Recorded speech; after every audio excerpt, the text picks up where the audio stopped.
During the weapons demonstration, you can either sit on the benches, or if you want to stand, you can stand on the pavement behind the benches, but please do not cross in front of the bricks. That's no man's land, and we still haven't found people who walk there yet. I will be using blank paper cartridges with gunpowder. I will not be using round ball. If it goes off, the weapon is loud. If you are sensitive to loud noises, you may want to cover your ears. I will be standing with my back to you, shooting uphill. There are 3 commands that I give myself to begin the firing procedure. The first command is to make ready when I bring the weapon to full cock. The next command is to take aim, where I aim up there. This is the time when you want to cover your ears, because the command after take aim is to fire. Now, I'm not going to stand here and go, "Make ready, take aim, fire." I'm going to give you enough time in order to be able to plug your ears. I'm also going to put in my Park Service required hearing protection, so if you have any questions, kind of please wait until we are done. As I said earlier, the weapon that I have with me is a French military musket. It is a flintlock. It is standard issue for the Continental Army during the American Revolution. 69 caliber barrel firing a 62 caliber round ball. I tear open the cartridge, put some powder in the pan, close the pan, put everything down the barrel, ram it home. Well-trained soldier can load and fire his musket 3 to 4 times a minute, because it's a smooth bore and it's dumping everything down the barrel. Again, the ball is so much smaller. However, for the round ball was not the most important part of the musket. The most important part is your 18-inch triangular bayonet. You'll notice the bayonet is offset so that I can still load and fire with the bayonet attached. You will also notice that the bayonet is triangular in shape, because even in the 18th century, they understood that a triangular wound is harder to close than a slash or a stab wound. In traditional 18th century military battles, where armies are lined up on either side of an open field, soldiers would fire 1 or 2 rounds, have their bayonets attached, then they would march toward each other and slug it out up close and personal.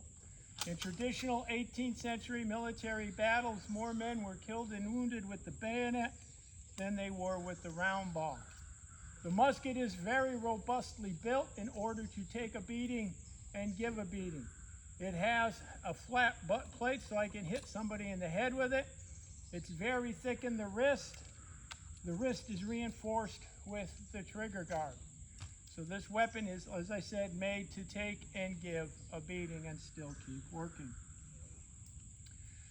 The first set of commands that I am going to demonstrate are the commands that a soldier fresh in the Continental Army would have learned.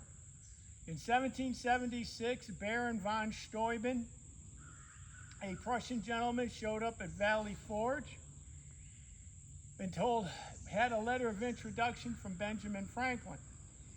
Baron von Steuben knew 18th century European drill and tactics. So he started teaching the Continental Army what they did in the European way, with the European commands. By 1779, the Continental Army was just as good as any European army. One of the last things that General Washington did before he turned his commission into Congress was to write a letter to Baron von Steuben thanking him for his significant contribution to the victory of the United States. So the first set of commands I'm going to do, I'll explain as I go through, but I will demonstrate what a soldier would have learned at the beginning of his service. I'm going to kind of stand sideways so you can see a little bit of what I'm doing. The first command is recover firelock. Soldier brings the weapon to his side, takes his right hand, places it on his cartridge box.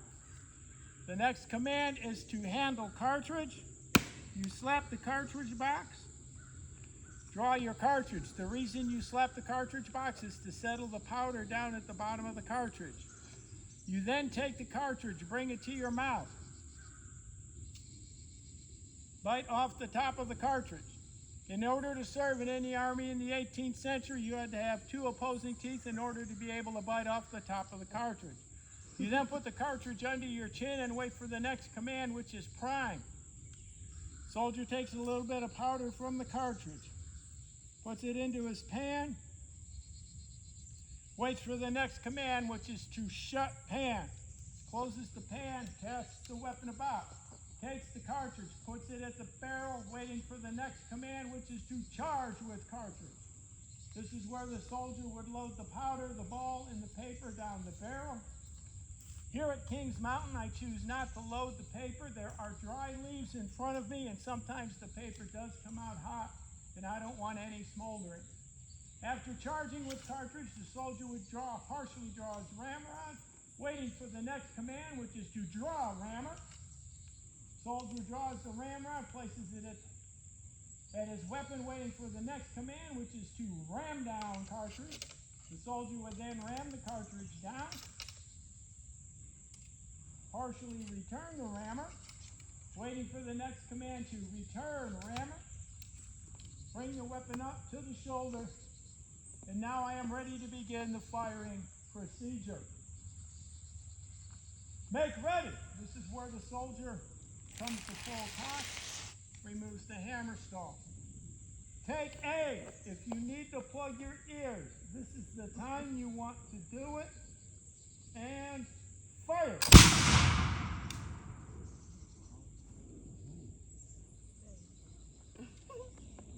You've noticed the smoke from one round. Can you imagine the smoke from 1,000 men at the bottom of the hill shooting up the hill? The smoke from 1,000 men at the top of the hill shooting down the hill. You've heard the phrase, the fog of war. That was a small representation of that. Now, in battle and after learning all of those commands, the soldier would not be given each of those commands individually. The commander of the line would give the soldiers the command prime and load. When soldiers received that command, they would then go through the loading process at their own pace, again finishing with the weapon on their shoulder to let the commander of the line know that they are ready. Prime and load.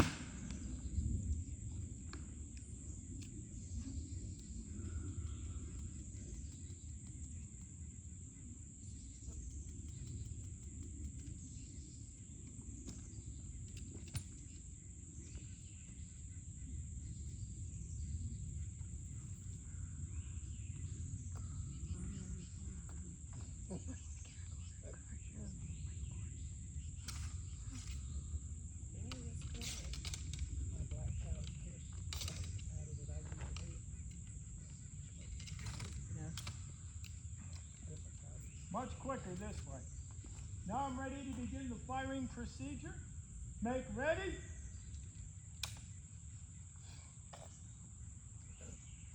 Take A. Again, if you want to plug your ears, this is the time. And fire.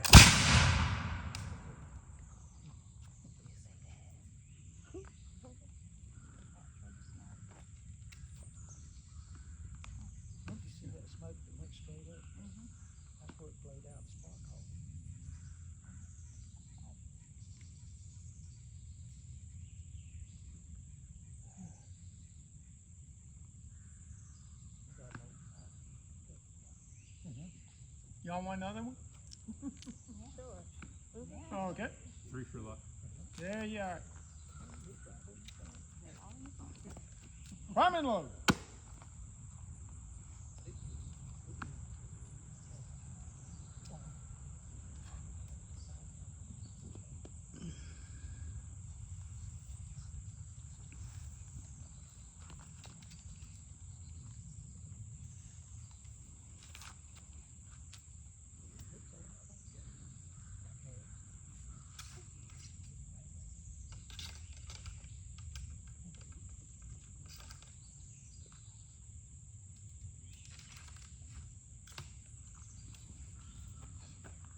ready to begin the firing procedure.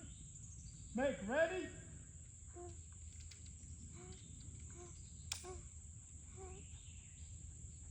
Take aim.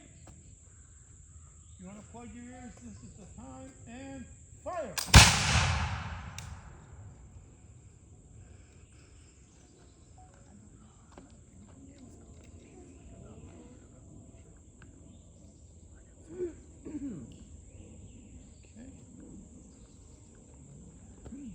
Shoulder fire lock.